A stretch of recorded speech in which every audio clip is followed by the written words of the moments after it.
안녕하십니까. 뉴스데스크 원주입니다.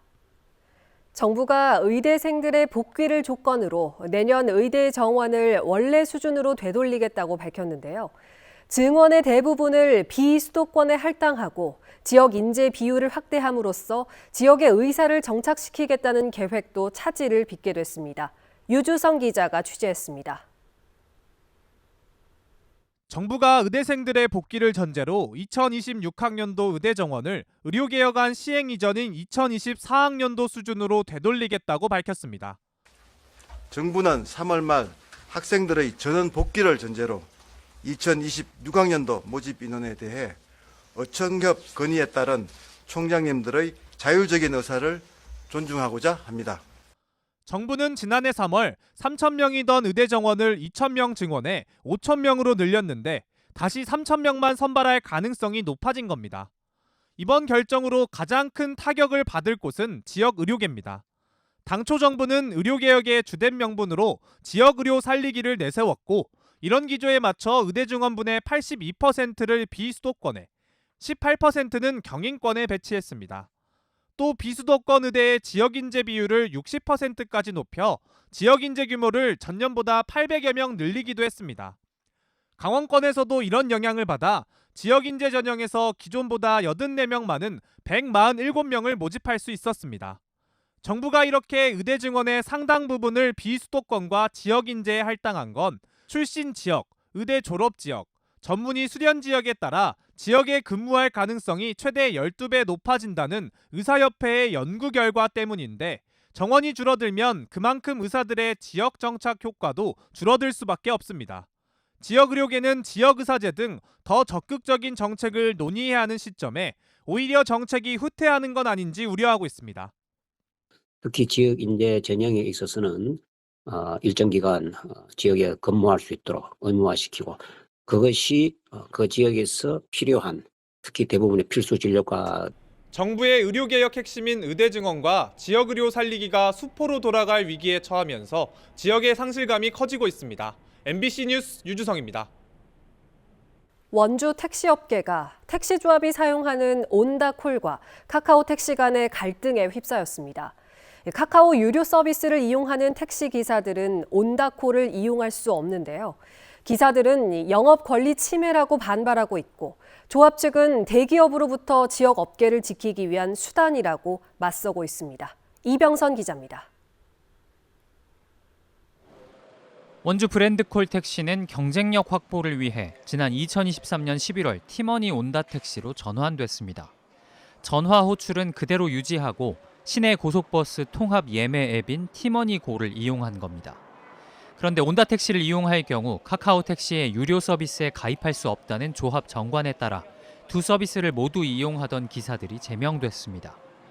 공정거래위원회는 해당 정관이 부당하다고 보고 시정 조치를 내려 조항은 삭제됐지만 여전히 콜은 받을 수 없었습니다. 카카오 유료 서비스는 카카오 갓등과 광고띠를 붙여야 하는데 온다콜도 조합 규정에 갓등과 광고띠를 붙여야 한다고 돼 있기 때문입니다. 제명됐던 택시기사들은 조합 측이 개인의 자유로운 영업 권리를 침해하고 있다고 반발하고 있습니다.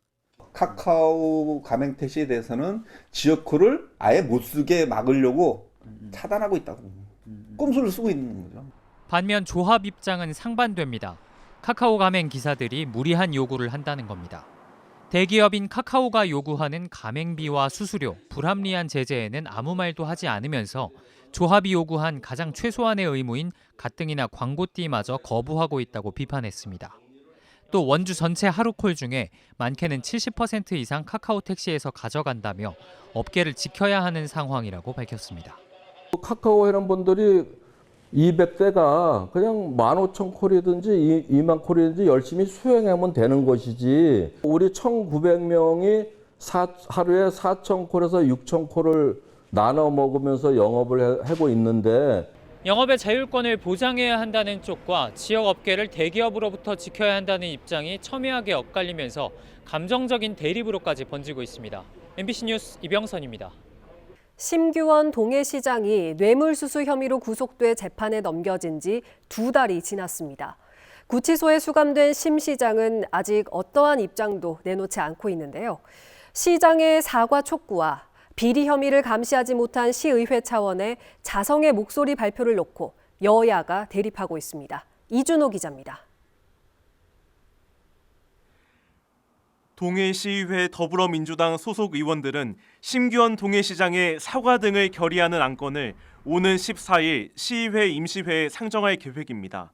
시장 공백 사태를 초래한 것을 두고 시민들에게 사과하라는 겁니다. 심규현 시장 본인이 더 잘 알 거라고 봅니다. 사과를 하고 앞으로 재판에 임해야 된다는 이런 입장문 표명이 최소한 있어야 된다고 생각합니다. 민주당 의원들은 국민의힘 소속 시의원들도 시장의 사과를 촉구하는 결의안에 이름을 함께 올려달라고 요구하고 있습니다. 그러나 심규현 시장과 같은 당적의 여당 의원들은 이를 받아들이지 않을 것으로 파악됐습니다. 1심 법원에서 유죄 여부가 나오기 전까지는 입장을 내놓는 게 적절치 않다는 게 여당 의원들의 입장입니다. 시장에게 왜 사과 요구를 하지 않기로 했는지 국민의힘 소속 시의장에게 물었지만 입장만 설명할 뿐 인터뷰는 거부했습니다.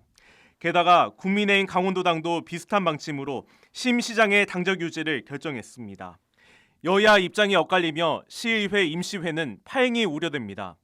야당의 일부 시의원들은 시장 사과를 촉구하는 결의안이 상정되지 않으면 임시회 출석을 보이콧할 예정입니다. 여기에다 심 시장을 규탄하는 집회도 예정돼 여야 갈등은 더욱 커질 전망입니다.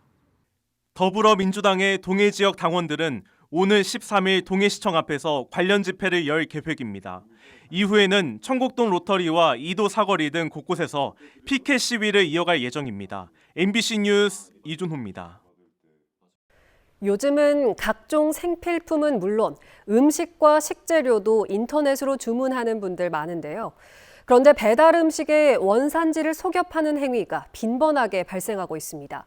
원산지 표시 단속 현장을 김도균 기자가 동행 취재했습니다. 요즘 많이들 사용하는 배달 앱입니다. 그런데 춘천의 한 음식점에서 판매하는 순두부 요리에 원산지가 나와 있지 않습니다. 단속 직원들이 현장을 찾아가 불시 점검을 시작합니다. 원산지 미표시로 과태료 30만 원 처분을 내립니다. 잘 몰라가지고 근데 이때도 이런 부분에 대해서는 교육 안 받으셨어요? 아니 본사에서 다 이렇게 해주시고 추가로 이제 빠진 부분은 제가 하는데 여기까지. 춘천몰에서 양념 돼지고기를 판매하는 육가공 업체도 원산지를 표기하지 않았습니다. 두부 제조업체는 콩의 원산지를 모두 춘천이라고 표기해 팔았는데 알고 보니 다른 지역의 콩을 섞어 쓰다 적발됐습니다. 이런 배달앱이나 인터넷, 홈쇼핑 입점 음식점에 대한 원산지 단속은 2022년 처음 시작됐습니다. 코로나19를 기점으로 온라인 음식 시장이 가파르게 확장됐기 때문입니다. 실제로 판매액과 수수료 등을 합친 온라인 식품 거래액이 지난해 47조 3,500억 원대로 2019년에 비해 2.7배 이상 늘었습니다. 원산지를 속이거나 표시하지 않아 적발된 업체는 최근 3년간 강원도에서만 96곳에 이릅니다. 눈에 잘 띄는 곳에는 국내산으로 표시해놓고 상세 정보에는 외국산이라고 쓰거나 유명 지역의 특산물로 적어놓고 소비자들을 속이는 경우가 대다수입니다. 그 원산지를 허위 표시할 경우에는 7년 이하의 징역 또는 1억 원 이하의 벌금에 처하게 돼 있고 국립농산물품질관리원은 소비자들이 배달 택배 음식을 안심하고 먹을 수 있도록 이번 주까지 원산지 집중 단속을 벌입니다. MBC 뉴스 김도균입니다. 대기 정체로 인한 잔류 미세먼지와 국내에서 발생된 미세먼지의 축적으로 영서 지역의 초미세먼지 농도가 나쁨 수준을 보였습니다. 오전 한때 제제곱미터당 초미세먼지 농도는 원주가 67 마이크로그램, 횡성 53, 영월 37, 평창 43 마이크로그램까지 치솟아 나쁨 수준을 보였고 오후 들어 일부 지역에서 보통 수준을 회복했습니다. 다만 오늘과 내일 황사가 발원해 내일부터 이틀간 우리나라에 영향을 줄 가능성이 있습니다. 오늘 오후 1시 50분쯤 원주시 문마급 동아리의 한 야산에서 불이 나 산림 0.3헥타르를 태우고 1시간 10분 만에 꺼졌습니다. 경찰은 목격자 진술 등을 토대로 불을 지른 40대 남성을 붙잡아 정확한 사건 경위를 조사하고 있습니다. 오후 3시 45분쯤에는 원주시 문마급 반계리의 가스 보관용 창고에서 불이 나 40분 만에 꺼졌습니다. 경찰과 소방당국은 창고 내 전선 문제로 화재가 발생했을 가능성에 무게를 두고 정확한 화재 원인을 조사하고 있습니다. 평창군 보건의료원이 도내 유일하게 보건복지부의 장기요양재택의료센터 시범사업에 선정돼 운영에 들어갔습니다. 장기요양재택의료센터 시범사업은 의사와 간호사, 사회복지사가 한 팀을 이뤄 장기요양보험 수급자의 가정에 방문해 진료와 간호, 돌봄 서비스를 제공하는 사업입니다. 그동안 거동이 불편해 병원 방문이 어려웠던 의료 사각지대 어르신들의 어려움이 해소될 것으로 기대됩니다. 구속 취소 결정으로 윤석열 대통령이 석방되자 횡성촛불연대가 더 큰 혼란과 파국을 막기 위해 속히 대통령을 파면해야 한다고 주장했습니다. 이들은 성명을 통해 반헌법적 계엄을 단행해 국회의원과 판사들을 불법적으로 체포하려 해놓고 여전히 정당한 행위라고 주장하며 선동하고 있는 윤 대통령을 헌법재판소가 즉각 파면해야 한다고 촉구했습니다. 횡성촛불연대는 매주 수요일 저녁 횡성읍 만세공원 소녀상에서 촛불 집회를 이어오고 있으며 내일 12차 촛불 집회를 열고 윤 대통령의 탄핵을 촉구할 예정입니다. 드론이 묘목을 싣고 이동해 직접 나무를 심는 시스템을 영월군에서 준비합니다. 국토교통부 드론 실증도시 구축 사업으로 정밀 식재 시스템을 선택한 영월군은 묘목 이동과 비행 경로 구축, 투하 등 나무를 심기 위한 전 과정을 드론으로 진행하는 시험에 들어갑니다.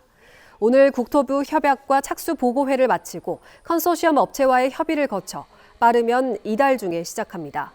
이번 드론 실증도시 공모에는 전국 35개 지자체가 응모해 26곳이 선정됐고 강원도에서는 원주와 영월이 포함됐습니다. 횡성의 폐기물 업체가 노동자를 3개월 만에 계약 해지해 정부 지침 위반 논란이 인 가운데 횡성군은 계약 기간 감독은 과도한 개입이라는 입장을 밝혔습니다. 횡성군은 용역업체가 변경돼도 고용을 승계하는 등의 정부 용역근로자 보호 지침을 확인했지만 업체의 개별적 계약 기간을 구체적으로 감독하는 건 과도한 개입이라고 밝혔습니다. 하지만 횡성군은 지난 2021년 용역업체가 폐기물 처리 수탁기관과 동일한 근로계약을 맺지 않은 점이 적발돼 고용노동부에 개선 계획을 제출한 바 있습니다. 이에 대해 민주노총은 용역업체에 대한 관리 감독권이 있는 횡성군이 안 하면 누가 하느냐며 반발하고 있습니다. 지금까지 뉴스데스크 원주였습니다.